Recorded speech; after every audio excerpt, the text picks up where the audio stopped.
नमस्कार, knocking-news.com में आपका स्वागत है। मैं हूं गिरजेश वशिष्ठ। एक अच्छी खबर है, बड़ी खबर है, गुड न्यूज़ है कि जो इलेक्टोरल बॉन्ड थे, चुनावी चंदे के गुप्त दान का जो हथियार था बीजेपी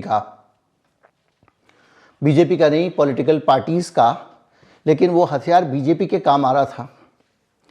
उस हथियार को सुप्रीम कोर्ट ने कूड़े में फेंक दिया है। बीजेपी का एक धड़ा जो इस समय बीजेपी पर काबिज है, जिसने बीजेपी को पूरा शिकंजे में ले रखा है, वो धड़ा इस देश के पूरे सिस्टम को शिकंजे पे लेकर लोकतंत्र को एक तरफ रख के किस तरह इस देश को अपने इशारे पर चलाने का काम कर रहा था, इसकी झलक भी सुप्रीम कोर्ट के इस फैसले से आपको मिल जाएगी।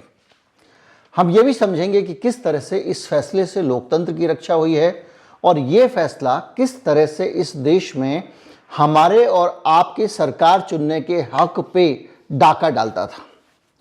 सुप्रीम कोर्ट ने जो अपना फैसला सुनाया है, उसमें उसने कहा है कि इलेक्टोरल बॉन्ड गलत थे।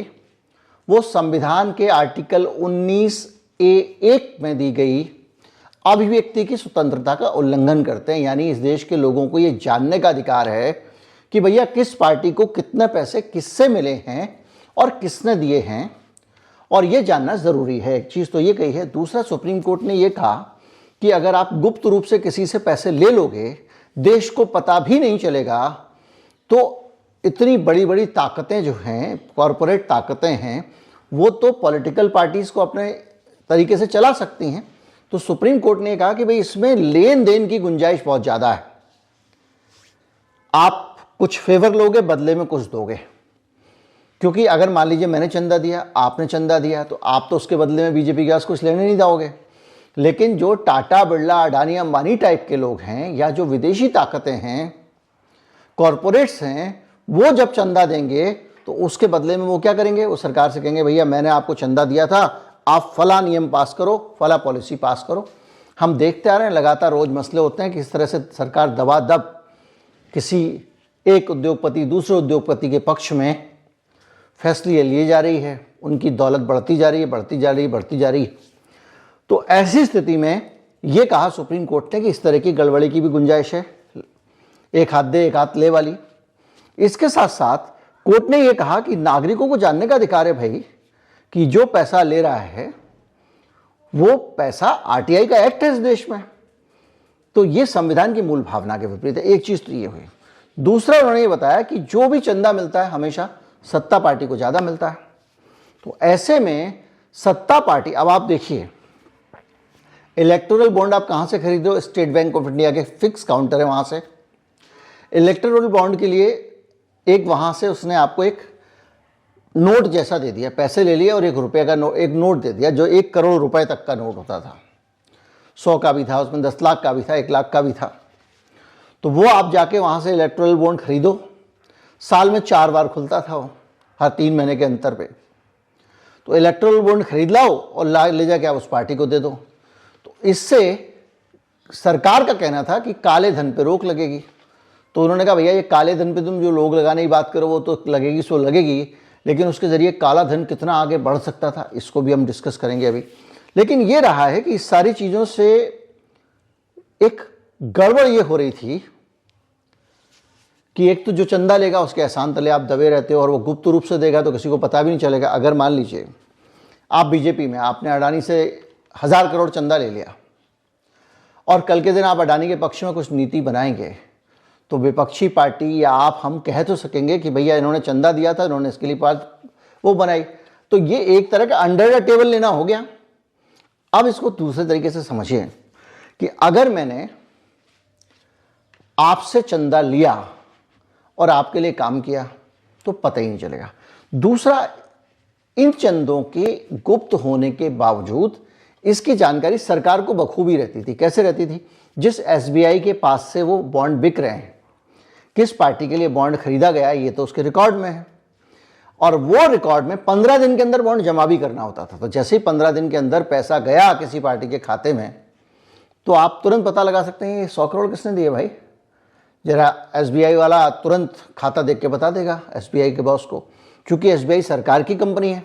सरकार उसकी मालिक है, तो सरकार को एक प्रिविलेज है कि वो लोगों के चंदे के बारे में जान सकते हैं। इसी तरह जो इन्होंने एक्ट बनाया था, उस एक्ट में इन्होंने ये व्यवस्था रखी हुई थी कि सीबीआई, ईडी टाइप की एजेंसियां जाके उस खाते को छान सकती हैं, किसने कितने पैसे दिए, यानी पूरा कंट्रोल था। इस कंट्रोल के अलावा कुछ और चीजें भी थी, जैसे कि ये चंदा आपने किसको दिया ये पता लगने के बाद में आप दूसरा, एक तो ये हुआ कि आप अपने काम के बदले, सरकारी फायदे पहुंचाने के बदले पैसा ले सकते थे गुप्त रूप से। दूसरा, सरकार के चूंकि एक ही जगह से सारा चंदा गुजर रहा था और वो जगह सरकार के पास थी, तो उसमें एक गुंजाइश ये भी थी, गुंजाइश थी क्या, ये किया गया कि किस पार्टी को कितना चंदा जा रहा है इस पर नज़र रखी जाए, और जो चंदा देने वाला है उसका ध्यान रखा जाए कि भैया तूने उसको चंदा कैसे दे दिया। कई सीए, उनको ये कहा जाता था, वो सलाह देते थे सीए कि भैया ये जो होता है ना कॉर्पोरेट सोशल रिस्पॉन्सिबिलिटी, CSR, इसका जो पैसा है, इस पैसे को भी सिलेक्टिव तरीके से डाइवर्ट करने का काम किया गया। जो आरएसएस के संगठन हैं, संस्थाएं हैं, उनको आप दे दो, उनके एनजीओ को दे दो, चलेगा। दूसरे को दिया तो फंस जाओगे। कैसे फंस जाओगे?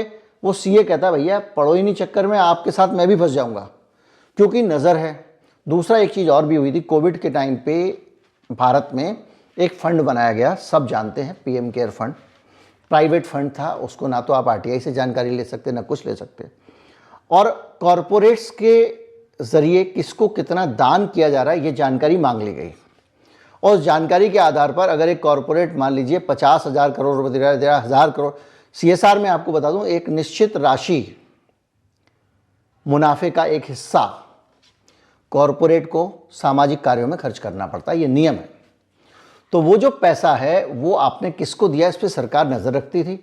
और वो पैसा जो कॉरपोरेट सामाजिक कार्यों के लिए खर्च कर रहा है, वो आपको ये देख के नहीं देना है कि भुखमरी के लिए देना है, कन्या शिक्षा के लिए देना है, या किसके लिए देना है। वो सिर्फ ये देखते थे भैया आपने चंदा दिया ना, अच्छा NGO को दिया, किस किस को दिया, इसको दे रहे हो, एमनेस्टी इंटरनेशनल को दे रहे हो, भुखमरी पे काम करने वालों को दे रहे हो, अब आप ये पैसा जो है ना आप PM केयर को दे दो। PM केयर का मैं नाम ले रहा हूँ, ऐसे RSS के बहुत सारे अनुषांगिक संगठन और बहुत सारे NGOs RSS बैक्ड चलते हैं, कहा गया कि उनको दीजिए आप पैसा। तो जो कॉरपोरेट से समाज सेवा के लिए जो पैसा निकलना चाहिए था, वो पैसा भारतीय जनता पार्टी को इनडायरेक्ट तरीके से पहुंच रहा था, यानी सीधे भारतीय जनता पार्टी के खाते में नहीं जाएगा। अब वहां पे कोई सरस्वती शिक्षा मंदिर है या कुछ और संस्था है, उसको दान दिलवा दिया जाएगा। तो RSS और उसके जो पुराने अनुषांगिक संगठन हैं, एक सरकारी कानून के जरिए जो दान करना अनिवार्य है, उस पैसे को उनको डाइवर्ट किया जा रहा था। इस तरह के आरोप भी कई तरह के लगे थे। इसी तरह इलेक्शन बॉन्ड में भी इस बात की संभावना थी कि आप अपना पैसा उठा के किस पार्टी को दे रहे हो उस पर नजर रखी जाएगी। और यहां तक था कि भाई साहब ऐसा है कि आप मत दो, हमको मत दो, लेकिन उसको कैसे दिया, ये चीजें थी। तो अगर आप इसको लोकतंत्र के लिहाज से देखें तो इस देश के पूरे लोकतांत्रिक ढांचे को शिकंजे में लिया गया। सारी ताकत, आर्थिक ताकत एक तरह से अपने हाथ में ले ली। दूसरा मसला EVM वाला है, जिस पे लेकर लगातार बहस हो रही है कि EVM को लेकर भी सुप्रीम कोर्ट से अपेक्षा की जा रही है कि कुछ अच्छा फैसला देगा। क्योंकि अगर इस तरह की चीजें हैं, आपने ये ले लिया, दूसरा वो EVM वाला हो गया, तीसरा ED वाला मामला आप देख ही रहे हैं, जो नेता चू चपड़ करे, जो ज्यादा भाषण दे दे, उस नेता को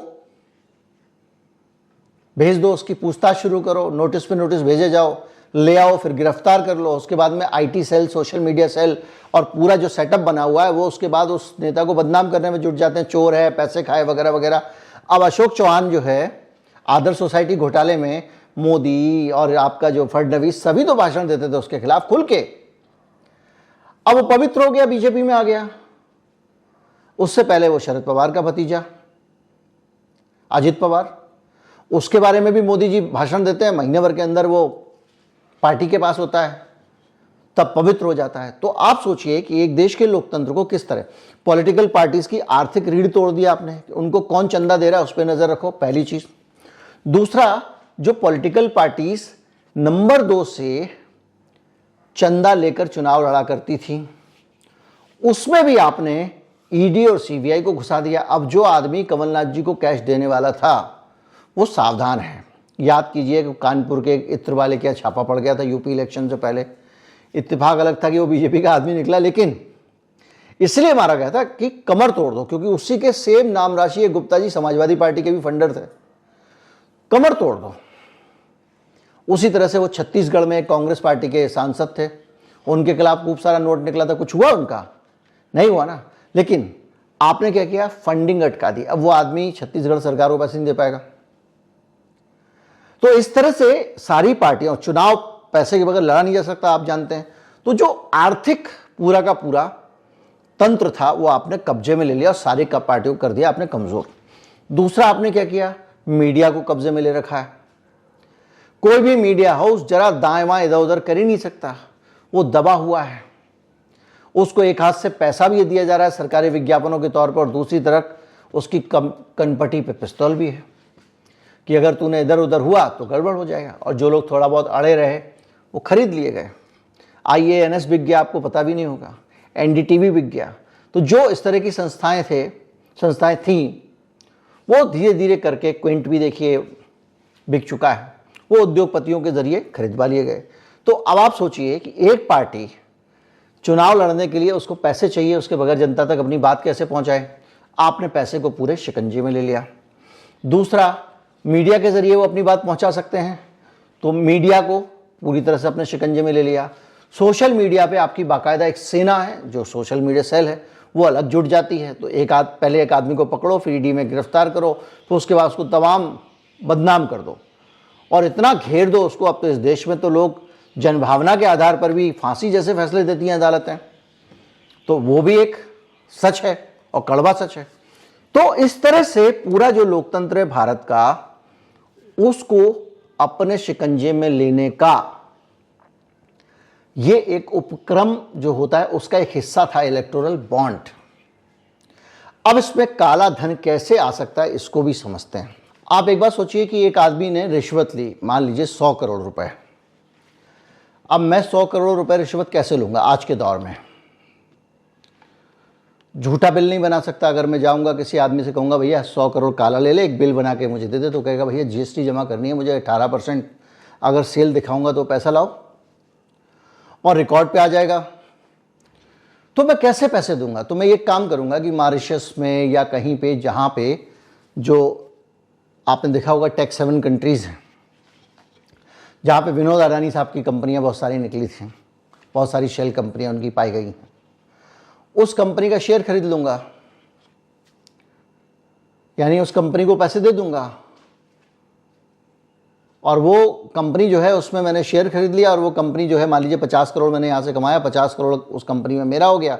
उसके बाद वो 50 करोड़ वाली कंपनी 1 करोड़ में भी बिक सकती है जिस आदमी के पास काला धन हो। और दूसरा तरीका ये है कि वो कंपनी भारत में किसी पॉलिटिकल पार्टी को इलेक्टोरल बॉन्ड के जरिए पेमेंट कर दे, और वो पार्टी जिसके पास व्हाइट मनी पहुंचाना है उसको चुनाव के फंड से उस पार्टी से पेमेंट करा दे। उस पार्टी ने मान लीजिए कहा कि आपने हमको कंसल्टेंसी दी कि पार्टी कैसे चमकेगी, लो पैसे, आगे व्हाइट होके। इस तरह के धंधे। दूसरा, बीजेपी ने जब ये बिल लाई थी ना, तो इसकी नीयत खराब है ये तभी दिखाई दे रहा था। मैंने एक वीडियो बनाया था, आप उसको मैंने आज वैसे कम्युनिटी टैब में भी डाल दिया, जिसमें सारी बातें बताई गई थी। उस बिल को लाया गया फाइनेंस बिल के तौर पे। अब फाइनेंस बिल के तौर पर लाने से क्या फर्क पड़ता है?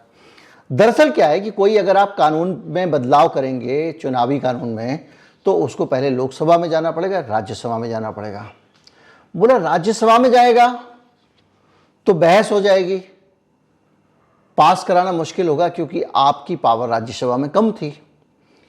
लेकिन जो फाइनेंस बिल होता है, यानी बजट होता है सरकार का, दूसरी चीजें, इसको अपर हाउस में भेजने की जरूरत नहीं होती। इसको आप लोकसभा से ही पास करा लो और बन गया कानून।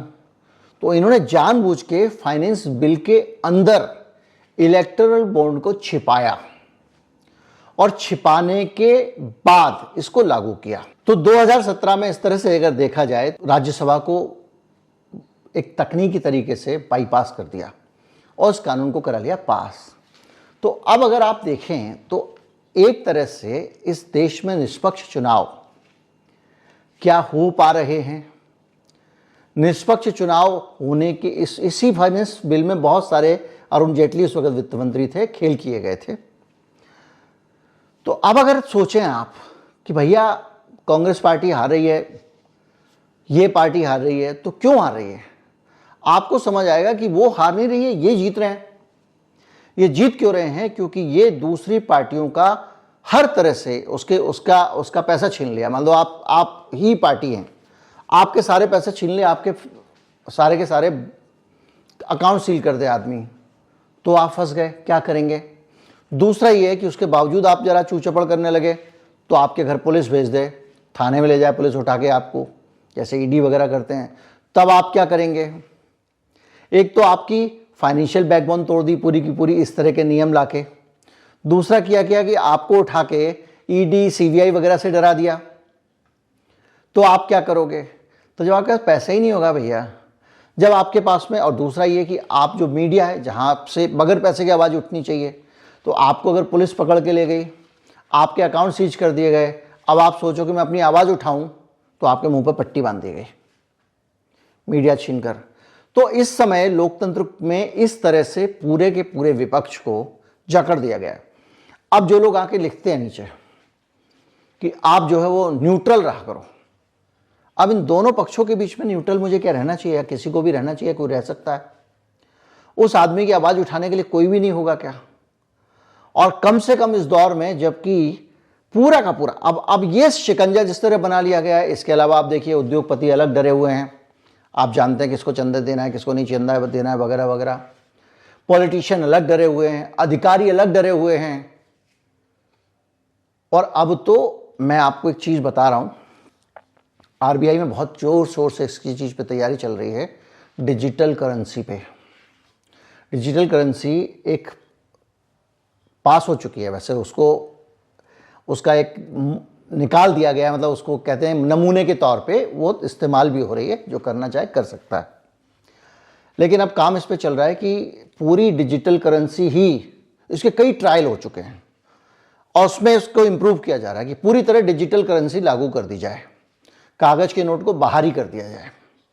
और जो मोदी जी कह रहे हैं कि अगली बार अगर मैं जीत के आया तो देश को पूरा बदल दूंगा, उसमें डिजिटल करेंसी भी एक वजह हो सकती है, एक चीज़ हो सकती है, ये मेरा अनुमान है। और डिजिटल करेंसी आने का मतलब ये है कि नोट हट जाने का मतलब, ये अभी तक तो खंडन किया गया इसका, कि आपके पूरे फाइनेंसेस, अभी तक तो सरकारों के और पार्टियों के, फिर आम जनता के भी पूरे फाइनेंसेस सरकार के कब्जे में रहेंगे, क्योंकि जो रुपया आप दोगे और लोगे वो आप सरकार के जरिए लोगे। अभी मैं जो नोट है मैंने लिया, 100 का नोट दुकानदार को दिया, तो बीच में सरकार का हाथ नहीं आ रहा है। डिजिटल करेंसी में वो पैसा ब्लॉकचेन सिस्टम से भले ही होगा, लेकिन वो कहीं ना कहीं उसमें सरकार का एक स्कोप रहेगा। और सरकार ने अगर आपके सारे धन को किसी भी वजह से, किसी भी बार, जैसे किसान आंदोलन चल रहा है, एक रिपोर्टर जाके खबर लेके आ रहा था रोज रोज कि देखिए कैसे घर घर जाके किसानों को हड़का रहे हैं, खबरदार मत जाना, उसका अकाउंट ही उड़ा दिया, ट्विटर उड़ा दिया, फेसबुक उड़ा दिया, सब उड़ा दिया उसका।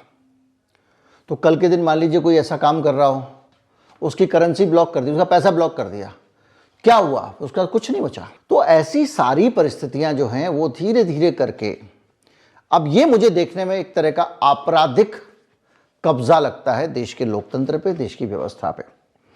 हो सकता है इसको आप थोड़ा सा माइल्ड टर्म देना चाहें, मैं भी देना चाहूँ, लेकिन अगर आप सारी प्रक्रियाओं को दांव पे रख के, देश के संविधान को दांव पे रख के, तो सुप्रीम कोर्ट ने भी कह दिया, अपने आर्थिक प्रतिद्वंदियों की कमर तोड़ेंगे, दूसरे काम करेंगे, तो ये खतरा तो है। इसलिए मैं चाहता हूँ कि ये जो मसला है ये बहुत अहम है, इसको लोगों तक ज़्यादा से ज़्यादा पहुँचाएं, क्योंकि इसको कहने के लिए भी बहुत ज़्यादा आप समझ सकते हैं। नमस्कार, जय हिंद। वीडियो शेयर करें।